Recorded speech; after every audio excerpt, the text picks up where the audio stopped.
কাবা ঘরের ইতিহাস। ইব্রাহিম আলাইহিসসালামের কাবা নির্মাণ এবং সংস্কারের বিভিন্ন পর্যায়। আসসালামু আলাইকুম ওয়া রাহমাতুল্লাহি ওয়া বারাকাতুহু।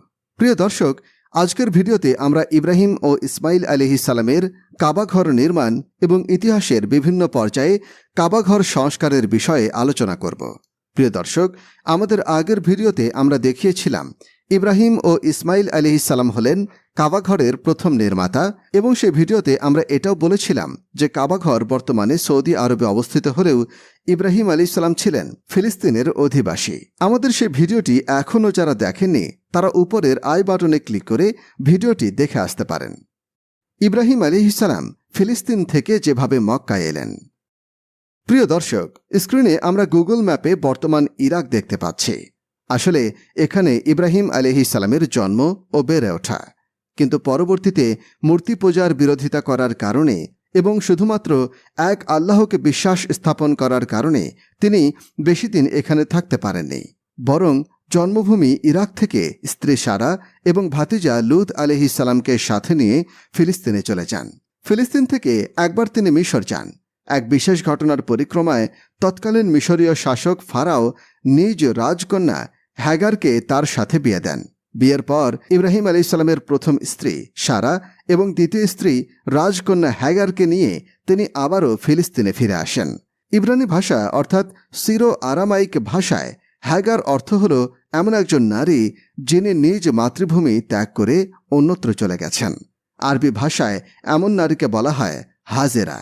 সুতরাং ইব্রাহিম আলাইহিসসালামের দ্বিতীয় স্ত্রী যেহেতু নিজ মাতৃভূমি মিশর ত্যাগ করে ফিলিস্তিনে চলে এসেছেন, তাই তাকে ইব্রানি ভাষায় অর্থাৎ সিরো অ্যারামাইক ভাষায় বলা হয় হ্যাগার, আর আরবি ভাষায় বলা হয় হাজেরা আলাইহিসসালাম। দুই স্ত্রী নিয়ে ইব্রাহিম আলাইহিসসালাম ফিলিস্তিনে বসবাস করতে থাকেন, কিন্তু দুই স্ত্রীর কোনো স্ত্রীর ঘরেই কোনো সন্তান জন্মাচ্ছিল না। তাই তিনি সন্তানের জন্য আল্লাহ তাআলার কাছে দোয়া করেন। তার দোয়ার ফলে আল্লাহ তাআলা তাকে ছোট স্ত্রী হাজেরার গর্ভে ইসমাইল আলাইহিসসালাম জন্মের সুসংবাদ দেন। এই সংবাদ শুনে বড় স্ত্রী খুবই কষ্ট পেলেন এবং ছোট স্ত্রী খুবই আনন্দিত হলেন। ধীরে ধীরে বিষয়টি দুই স্ত্রীর মধ্যে মনোমালিন্যের কারণ হয়ে দাঁড়ায়। ফলে ইব্রাহিম আলাইহিসসালাম আল্লাহ তাআলার নির্দেশে ছোট স্ত্রী হাজেরা আলাইহিসসালামকে শিশুপুত্র ইসমাইল আলাইহিসসালামকে নিয়ে কাবা ঘর নির্মাণের স্থানে একটি গাছের ছায়ায় রেখে আসেন। সে সময় এই জায়গাটি ছিল জনমানবহীন এবং ফল ফসল শূন্য এক অনুর্বর মরুপ্রান্তর। কিন্তু ইব্রাহিম আলাইহিসসালাম স্ত্রী পুত্রকে এখানে রেখে যাবার সময় আল্লাহর কাছে দোয়া করে বলেন, হে আমার রব, আমার পালনকর্তা, আমি আমার বংশধরকে আপনার পবিত্র ঘরের নিকট শস্যবিহীন এক উপত্যকায় বসবাস করতে রেখে এসেছি। হে আমার রব, আমার পালনকর্তা, তারা যেন সালাত কায়েম করে, আপনি তাদের প্রতি মানুষের হৃদয়ে আকৃষ্ট করে দেন এবং তাদের রিজিক দান করুন, যেন তারা শুকরিয়া আদায় করতে পারে। ইব্রাহিম আলাইহিসসালামের দোয়ার ফলে আল্লাহ রাব্বুল আলামিন পানিশূন্য ও অনুর্বর প্রান্তরে জমজমের মতো পবিত্র পানির প্রবাহ চালু করে দেন এবং জনমানব শূন্য জায়গায় মানুষের বসতিতে পরিপূর্ণ করে দেন। এখানে ইসমাইল আলাইহিসসালাম ধীরে ধীরে বেড়ে উঠতে থাকেন এবং জরহুম গোত্রে বিয়ে শাদী করে পুরোপুরি থিতু হয়ে যান। তবে ইব্রাহিম আলাইহিসসালাম মাঝে মাঝেই ফিলিস্তিন থেকে তাদের দেখতে মক্কায় আসতেন। এমন আসা যাওয়ার এক পর্যায়ে একবার ইব্রাহিম আলাইহিসসালাম এসে দেখলেন ইসমাইল আলাইহিসসালাম জমজম কূপের পেছনে বসে তীর মেরামত করছেন। তখন ইব্রাহিম আলাইহিসসালাম ডেকে বললেন, ইসমাইল, তোমার রব আমাকে তার জন্য একটি ঘর নির্মাণ করতে বলেছেন। ইসমাইল আলাইহিসসালাম বললেন, আপনি তাহলে আপনার রবের নির্দেশ পালন করুন। ইব্রাহিম আলাইহিসসালাম বললেন, তিনি আমাকে এও নির্দেশ দিয়েছেন যে তুমি যেন আমাকে এ বিষয়ে সাহায্য করো। এটা শুনে পুত্র ইসমাইল আলাইহিসসালাম বললেন, তাহলে অবশ্যই আমি তা করব। এই আলাপচারিতার পর তারা দুজনেই কাবা ঘর নির্মাণের জন্য প্রস্তুতি নিলেন।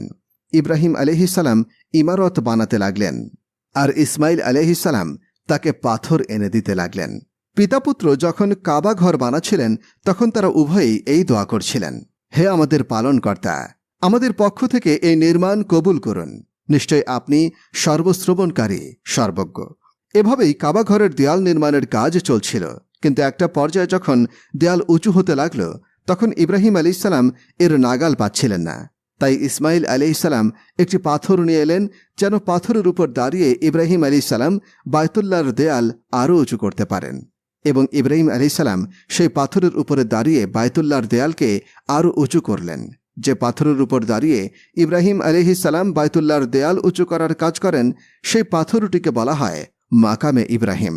মাকামে ইব্রাহিম মানে ইব্রাহিমের দাঁড়ানোর স্থান।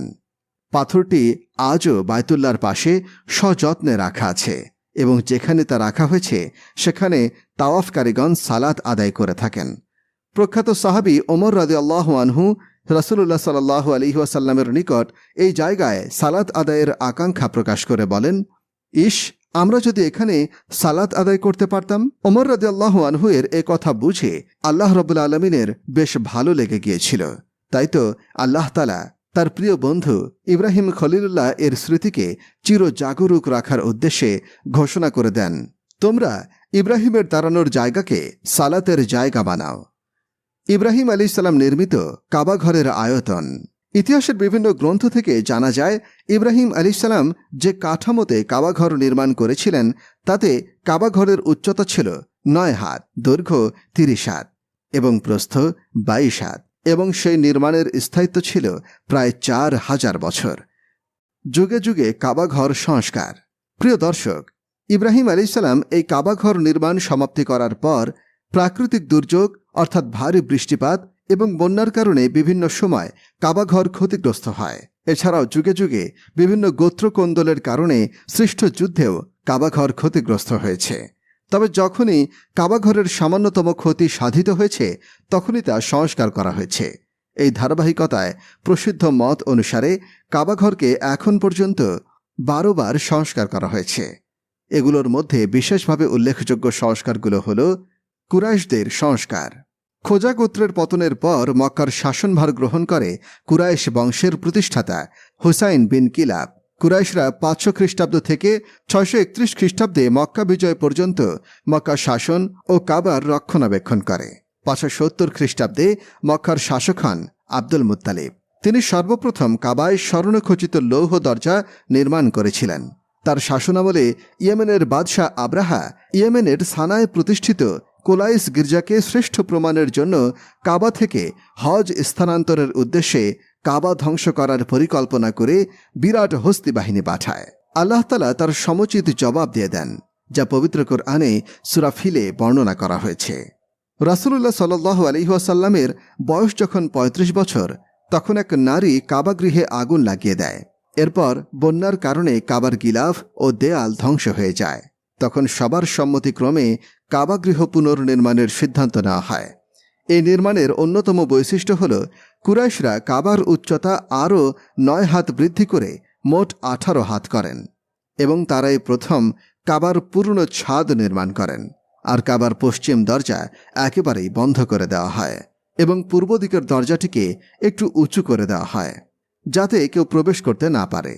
পুরো নির্মাণ কাজ বৈধ অর্থে পরিচালিত হয়, তবে বৈধ অর্থর অভাবে তারা উত্তর দিকের চিহ্ন রেখে হাতিমে কাবার 7 হাত বাদ দিয়ে দেন।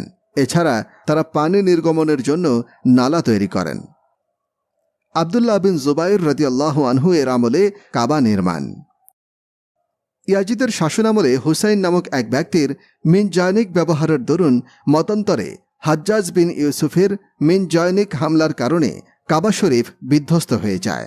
ফলে তা পুনর্নির্মাণের তীব্র প্রয়োজনীয়তা দেখা দেয়। এ সময় তিনি কুরাইশদের বাদ দেওয়া হাতিমকে কাবার সঙ্গে যুক্ত করে দেন। কাবাকে তিনি পুরো ইব্রাহিমী কাঠামোতে ফিরিয়ে নিয়ে যান। গমন বহির্গমনের সুবিধার্থে মাতাফের সঙ্গে মিশিয়ে 2টি দরজা নির্মাণ করে সর্বসাধারণের জন্য অবমুক্ত করে দেন। ছাদের ভারসাম্য রক্ষার্থে কাবার অভ্যন্তরে 3টি কাঠের স্তম্ভ স্থাপন করে দেন এবং কাবার উচ্চতা আরও 10 হাত বৃদ্ধি করে দেন। ইবনে আসিরের বর্ণনা মতে এই ঘটনা ছিল 65 হিজরিতে। হাজ্জাজ বিন ইউসুফের নির্মাণ। 74 হিজরিতে আব্দুল মালিক বিন মারওয়ানের শাসনামলে হাজ্জাজ বিন ইউসুফের এক রক্তক্ষয়ী যুদ্ধে আব্দুল্লাহ বিন জুবাইর রাদিয়াল্লাহু আনহুকে শহীদ করেন। ইবনে জুবাইর কাবা নির্মাণকে হাজ্জাজ আত্মচিন্তাপ্রসূত মনে করে কাবাকে কুরাইশি কাঠামোতে ফিরিয়ে নিতে উৎসাহী হন। ফলে তিনি ইবনে মারওয়ানের সম্মতিক্রমে ইব্রাহিমী কাঠামোকে পরিবর্তন করে কাবাকে কুরাইশি ফ্রেমে বন্দী করেন। পরবর্তী সময়ে আয়েশা রাদিয়াল্লাহু আনহার হাদিস শুনে ইবনে মারওয়ান খুবই অনুতপ্ত হয়েছেন বলে জানা যায়। এরপর বাদশাহ হারুনুর রশিদ কাবাকে ইবনে জুবাইরের আদলে নির্মাণ করতে চাইলে ফিতনার আশঙ্কায় তৎকালীন আলেম সমাজ, বিশেষত ইমাম মালিক রহিমাহুল্লাহ তা নিষিদ্ধ ঘোষণা করেন। এরপর থেকে অদ্যাবধি নির্মাণের পরিবর্তে কাবা শরীফের সংস্কারের কাজ অব্যাহত রয়েছে। ৯১ হিজরিতে উমাইয়া খলিফা ওয়ালিদ বিন আব্দুল মালিক কাবাগৃহের ব্যাপক সংস্কার করেন। উসমানীয় খেলাফতকালে সংস্কার। ১০১৯ হিজরিতে কাবার দেয়াল ফেটে গেলে বাদশাহ আহমদ খান তা সংস্কার করে দেন। ১০৩৯-১০৪০ হিজরিতে ভয়াবহ বন্যায় কাবার পশ্চিম দিকের দরজাটি ভেঙে পড়ে। এছাড়া কাবার দেয়ালে ব্যাপক ক্ষতি সাধিত হয়। তখন বাদশাহ মুরাদ খান পাশার অর্থায়নে কাবাগৃহে ব্যাপক সংস্কার আনা হয়। ১২৭৬ হিজরিতে বাদশাহ আব্দুল মজিদ একটি নালা হাদিয়া দেন, যাতে প্রায় ২৩ কেজি স্বর্ণ ব্যবহার করা হয়েছিল। সৌদি রাজবংশের সংস্কার।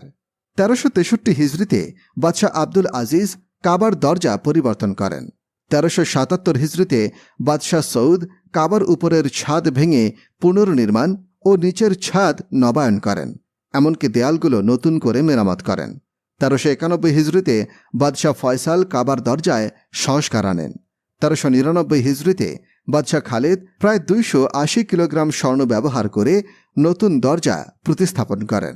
১৪১৬ হিজরিতে বাদশাহ ফাহদ কাবার বাইরের দেওয়াল সংস্কার করেন।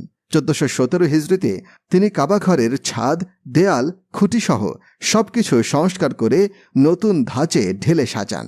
১১/১/১৪১৭ থেকে শুরু হয়ে ২/৭/১৪১৭ হিজরি মঙ্গলবার এই পবিত্র কাজের সমাপ্তি ঘটে। তার এই নির্মাণের কাজকে কাবার সর্বশেষ নির্মাণ বা সর্বশেষ সংস্কার হিসেবে অভিহিত করা হয়েছে। ১৯৯৬ সালের এই সংস্কারে আধুনিক ও শক্তিশালী প্রযুক্তির প্রয়োগে কাবা শরীফ সংস্কার করা হয় এবং হাতিমে কাবাও পুনর্নির্মাণ করা হয়। কাবা শরীফের বর্তমান কাঠামো। সৌদি গ্যাজেট মতে বর্তমানে কাবাগৃহের উচ্চতা পূর্ব দিক থেকে ১৪ মিটার, পশ্চিম দিক থেকে ১২.১১ মিটার, উত্তর দিক থেকে ১১.২৮ মিটার, দক্ষিণ দিক থেকেও ১২.১১ মিটার। প্রিয় দর্শক, পবিত্র কাবা শরীফ সম্পর্কে অবিশ্বাস্য হলেও চিরন্তন সত্য হল এর চারদিকে তাওয়াফ করা কখনো বন্ধ হয় না। তবে হ্যাঁ, নামাজের সময় যখন একামত দেয়া হয় তখন তাওয়াফকারীর অবস্থান যার যেখানে থাকে সেখানেই দাঁড়িয়ে নামাজে অংশগ্রহণ করে। নামাজে সালাম ফেরানোর সঙ্গে সঙ্গে আবার তাওয়াফ শুরু হয়ে যায়। সত্যি কাবা ঘরই হল পৃথিবীর প্রথম ঘর, যা শুধুমাত্র আল্লাহর ইবাদতের জন্যই বানানো হয়েছে, এবং এই কারণেই আল্লাহ তাআলা এই ঘরকে সমগ্র মানবজাতির জন্য বরকতময় করেছেন। নিঃসন্দেহে আল্লাহর ইবাদতের উদ্দেশ্যে মানুষের জন্য সর্বপ্রথম ঘর, যে ঘর নির্ধারিত করা হয়েছে সেটাই হচ্ছে এই ঘর, যা মক্কায় অবস্থিত। এই ঘরকে সমগ্র জগৎবাসীর জন্য হেদায়েত ও